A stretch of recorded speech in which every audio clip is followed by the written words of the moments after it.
My name is Paul Walters from Gardner Homes. We look after Melbourne's southeastern suburbs. We love building in Melbourne's southeast. We understand the local community and what it takes to build someone's customised dream home here. We're doing knockdown rebuilds. We understand that every block is different and will require a customised solution. We can build anything from narrow blocks, sloping blocks, right through to large format homes on acreage. When undertaking a knockdown rebuild, the first point of call is one of our expert sales consultants. They understand the area, they understand all the planning controls and what type of home that you can get onto the block, taking into account the way that your family wants to live.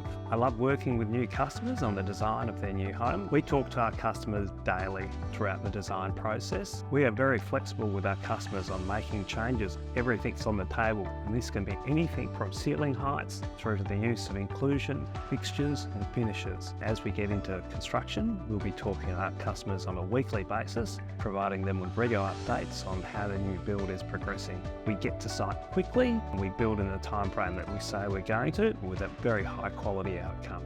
Gardner's clear upfront pricing is very well received by customers. They can expect to have no surprises when they execute a contract and go into their new build. If you're located in the Melbourne metropolitan area and looking to undertake a knockdown rebuild, then Gardner will be your trusted experts in delivering you a new home.